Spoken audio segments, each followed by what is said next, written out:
पुस्तकों में न छपी है मेरी रवानी, न मेरी बात कही होगी किसी ने ज़बानी। सोचा कि आप जाने मैं क्या हूँ, देखो सुनो अब मेरी कहानी। मैं यमुना पुल, यमुना नदी के ऊपर प्रयागराज से नैनी के बीच बंधा हुआ हूँ। 15 अगस्त 2021 को मैं 156 वर्ष का हो जाऊंगा। इस पुल ने आज़ादी से 82 साल पहले ही 15 अगस्त की तिथि को बहुत महत्वपूर्ण बना दिया था, क्योंकि इसकी शुरुआत 15 अगस्त 1865 में हुई थी। 156 वर्ष की आयु में भी मैं रेल की सेवा में तत्पर हूँ, उसी दृढ़ता और मजबूती से जो मेरे जन्म के दिन था। मेरे जन्म की कहानी भी अद्भुत है।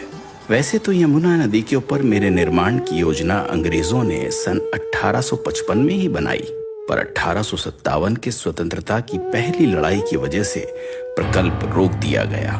उसके पश्चात गवर्नर जनरल लॉर्ड कैनिंग ने मुझ पर काम रोक दिया। वे सुरक्षा हेतु रेल को किले से या उसके आसपास से ले जाना चाहते, ताकि किले की बंदूकें उनकी रक्षा कर सकें। पर 1859 तक तकनीकी कारणों से ये विचार छोड़ दिया गया और मेरा निर्माण शुरू कर दिया गया। मेरे निर्माण के समय की भी एक रोचक कहानी है। ये जब पुल बन रहा था तो बार बार ये गिर जाता रहा। तब इसके बाद जो है ये इंजीनियर जो है इसे जूता मॉडल बनाया पानी के बहाव के लिए, कि ये फिर बनने के बाद पानी सीधे जाने लगा। इस एक पिलर को बनाने में लगभग 20 महीने लग गए। आज भी ये अद्वितीय पिलर मुझे थामे हुए खड़ा है।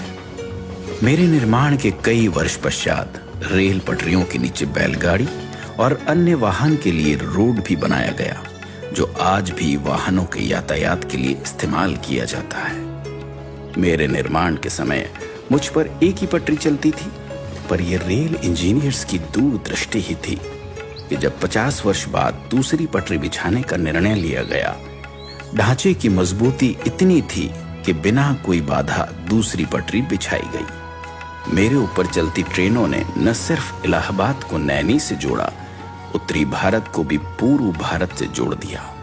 अंग्रेजों ने रेल पटरियां बिछाई थी भारत को कंट्रोल करने के लिए, भारत को बेड़ियों में बांधने के लिए। ये सब इस ब्रिज पर भी दिखाई देता है, क्योंकि यहाँ पर प्रहरियों की व्यवस्था थी, यहाँ पर गेट बनाए गए थे और सब कुछ हमेशा वॉच किया जाता था। गौ घाट यानी इलाहाबाद की तरफ और दूसरी छोर नैनी की तरफ एक वक्त में गेट लगे रहते, और जो ट्रेनें गुजरती उनसे टोल वसूल कर ही मुझ पर चलने दिया जाता। भारतीय रेल ने इन गेट्स को उखाड़ फेंक दिया है।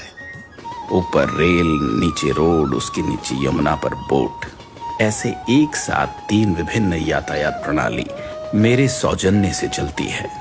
आज भी हर 4-5 मिनट के अंतर पर मेरे ऊपर बिछी हुई दोनों पटरियों पर तेज गति से ट्रेनें चल रही हैं। मुझ पर से गुजरने वाली मालगाड़ियां भारत की अर्थव्यवस्था को बहुत बड़ा योगदान देती हैं, और यात्री ले जाने वाली ट्रेनें इस देश की जनता, सभ्यता और संस्कृति को जोड़ती है।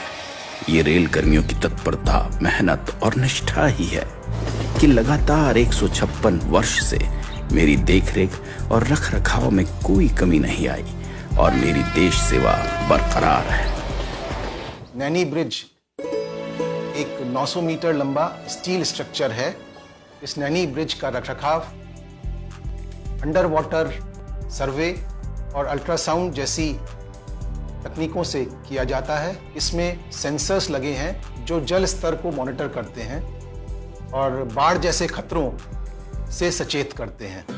सन 2004 में नए यमुना रोड पुल का निर्माण हुआ और उस पर यातायात शुरू हो गया। हालांकि आज मुझ पर भारी वाहन नहीं चलते, छोटे वाहन और रेल से प्रयागराज और नैनी को मैंने ही सुचारू रूप से जोड़ा हुआ है।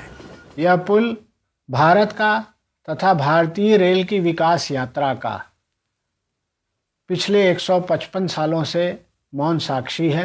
अंत में जयशंकर प्रसाद जी की 2 पंक्तियां मुझे याद आती है कि इस पथ का उद्देश्य नहीं है श्रांत भवन में टिक जाना, किंतु पहुंचना उस सीमा तक जिसके आगे राह नहीं। इसके साथ ही मैं विदा लेता हूं, इस वचन के साथ कि देश की सेवा में मैं हमेशा हमेशा के लिए समर्पित हूं। जय हिंद।